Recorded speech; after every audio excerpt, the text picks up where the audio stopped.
مولایا صلی وسلم دائما ابدا۔ اس کی عقل، اس کا فہم، اس کا ادراک، شریعت کی رہنمائی، انبیاء کی تعلیمات اسے بتائیں گی کہ وہ نیکی کے راہ پہ چلے، لیکن کبھی کبھی بائیں سمجھ سے جو خواہشات اور آرزو ہے وہ بھی اس کو گھیر لیں گے، اور اچانک اس سے کبھی کوئی گناہ بھی ہو جائے گا۔ اور اگر اچانک اس سے کبھی گناہ ہو گیا، کبھی آنکھ بھٹک گئی، کبھی خیال بہک گئے، کبھی سوچ میں آوارگی آ گئی، کبھی زبان نے میلا لفظ بول دیا، تو پھر کیا ہے؟ پھر فوری معافی مانگ لے۔ مومن جب گناہ کرتا ہے تو ایسی کیفیت ہوتی ہے جیسے ابھی احد پہاڑ تلے آ گیا ہے، اگر اس نے توبہ نہ کی تو کچل دیا جائے گا۔ اللہ اکبر۔ تو پھر فوری معافی مانگتا ہے، تو یہ اللہ کو بڑا ہی اچھا لگتا ہے۔ اللہ کہتا ہے فرشتوں سے کہ دیکھو میرا بندہ آخر میری دہلیز پہ آیا ہے، تم گواہ ہو جو میں نے اس کے سارے گناہ معاف کر دیے۔ تو گناہ کے بعد جو شرمندگی ہے، دیکھیے ایک اور جملہ کہتا ہوں، نیکی کرنے کے بعد جو تکبر پیدا ہوتا ہے، میں بڑی نیکی کر لی ہے، اور باقیوں کو بندہ حقیر سمجھنے لگتا ہے، اور اس سے کوئی غلطی سرزد ہو جائے اس کے بعد شرمندگی ہوتی ہے، اور اپنے آپ کو چھوٹا سمجھنے لگتا ہے اور اللہ سے معافی مانگتا ہے۔ تو اس نیکی کرنے کے بعد وہ جو آپ کے اندر تکبر اور رعونت اور عجب پیدا ہوا، اس سے کہیں بہتر ہے کہ آپ سے اگر کوئی خطا سرزد ہوئی تھی تو اس سے آپ کے اندر عجز اور توبہ کا جذبہ پیدا ہو۔ اور اللہ کو یہ بڑا پسند ہے کہ کوئی بندہ، چونکہ ممکن ہی نہیں ہے کہ جب انسان ہے اس کے اندر یہ خواہشات رکھی ہیں تو کبھی اس سے، یہ انبیاء کی ذوات ہیں جو پاک ہیں، باقی کبھی کچھ خطا سرزد ہو جائے گی، اس سے معذرت کر لیں۔ آپ نے نام سنا ہوگا ایاس کا، محمود غزنوی کا بڑا محبوب وزیر تھا، اور بہت زیادہ بادشاہ اس سے محبت کرتا تھا، تو آیان سلطنت جلتے تھے، تو بادشاہ گاہے گاہے کوئی ایسا منظر ان کو دکھلاتا کہ اس سے میں خاص پیار کیوں کرتا ہوں۔ ایک دن بادشاہ کے ہاتھ میں موتیوں کی بھری ڈبیا تھی، اور محل کے اندر یہ ایک حوض تھا، تالاب تھا، تو اس کے اندر اس نے وہ سارے موتی پھینک دیے۔ شفاف پانی اور نیچے فرش پہ پڑے ہوئے موتی نظر آ رہے ہیں، تو اس نے ایک ایک وزیر کو کہا کہ یہ موتی نکال کے لاؤ، اور سنو اپنا لباس اور اپنا بدن نہیں بھیگنے دینا۔ تو سب نے کہا یہ کیسے ہوگا کہ موتی بھی تہ سے نکال کے لائیں اور بدن بھی اور کپڑے بھی نہ بھیگیں؟ تو دوسرے کو کہا، اس نے بھی کہا حضرت یہ کیسے ہوگا، یہ شرط ہٹائیں تو پھر میں نکال کے لاؤں۔ جب بات آئی ایاز کی تو ایاز نے فوراً چھلانگ لگا دی، موتی پکڑے، ڈھونڈے، ہتھیلی میں لیے، اور کانپتے ہوئے بدن کے ساتھ بادشاہ کے سامنے پیش ہوا۔ حضور یہ لے لیجئے۔ بادشاہ غصے میں تھا کہ میں نے کہا تھا لباس اور کپڑے بھیگنے نہیں چاہیے، تیرے بدن سے پانی نچڑ رہا ہے، تیرے لباس سے پانی نچڑ رہا ہے، یہ کیا؟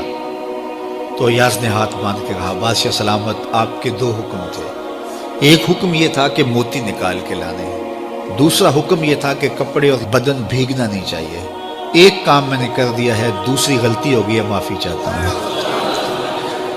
تو کہا وزیرو یہ ہے خوبی اس کی، تم نے کہا ہم کیسے نکال کے لائیں، اس تالاب میں اتریں گے تو بدن تو بھیگے گا ہی بھیگے گا۔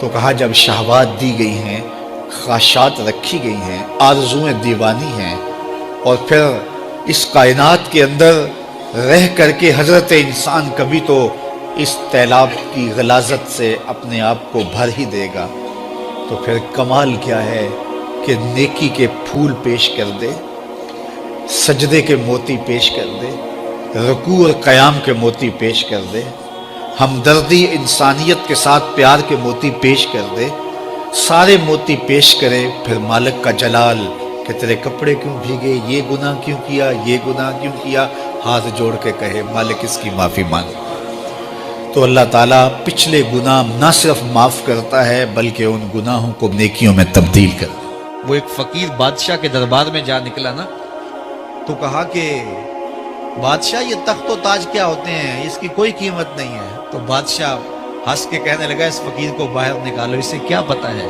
کہ تخت و تاج کیا ہوتے ہیں، اس کی لذت کیا ہوتی ہے، جب خدام کھڑے ہوتے ہیں، استقبال کر رہے ہوتے ہیں، جب تخت پہ بیٹھے اور ساری رعایا نیچے بیٹھی ہوتی ہے۔ اس نے کہا نکالو فقیر کو، اس کو کیا پتا۔ بادشاہ ایک دن شکار کرنے گیا، تو وہاں اس کا گھوڑا جو ہے وہ سرکش ہو گیا، اور ایسی جگہ پہ لے گیا کہ جہاں نہ پانی تھا اور نہ کوئی اور چیز. بادشاہ وہاں ہانپ رہا ہے کہ وہی فقیر مشکیزہ ڈالے ہوئے گزرا اور آواز دے رہا ہے پانی لے لو پانی لے لو. بادشاہ کی تو موت واقع ہونے والی تھی، آخری ہچکیاں تھی، تو اس نے آواز دی پانی.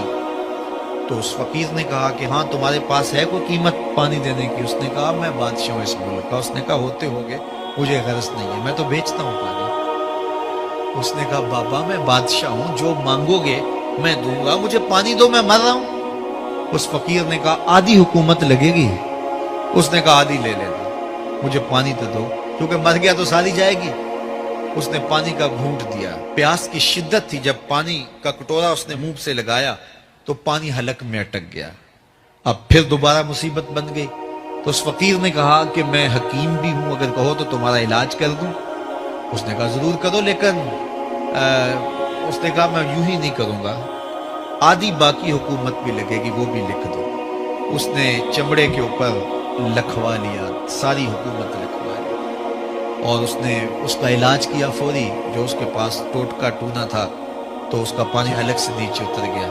بادشاہ گھوڑے پہ بیٹھا واپس آیا. وقت گزر گیا، عرصہ بیت گیا. بادشاہ پھر تخت پہ بیٹھا تھا، وہی فقیر بھیس بدل کے دوبارہ آ گیا. پھر اس نے نصیحت کی کہ آخرت کو یاد کرو، یہ دنیا کچھ نہیں ہے، 4 دن کی کہانی ہے. بادشاہ نے کہا تو میرا خیال ہے پہلے بھی کبھی آیا تھا، تو نہیں سمجھتا تخت و تاج کی لذت کیا ہے. اس نے کہا اس کی کوئی قدر و قیمت نہیں ہے، چھوڑ اسے، آخرت سب کچھ ہے.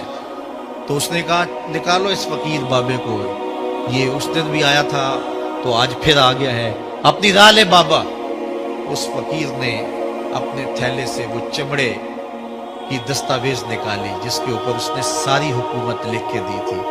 اس نے کہا بادشاہ یہ ہے تیری حکومت کی قیمت، صرف 2 گھونٹ پانی، جس پر تو نازاں ہے، جس پر تجھے فخر ہے، تو قبل اس سے سورج مغرب سے طلوع ہو جائے، توبہ کا دروازہ بند ہو جائے، سانسیں اٹک کے حلق تک آ جائے، اور ہماری زندگی کا دفتر سمیٹ دیا جائے، اور پھر پچھتائیں ہائے جو چند لمحے ضائع کیے، ہائے جو زندگی برباد کی وہ کیوں برباد کی.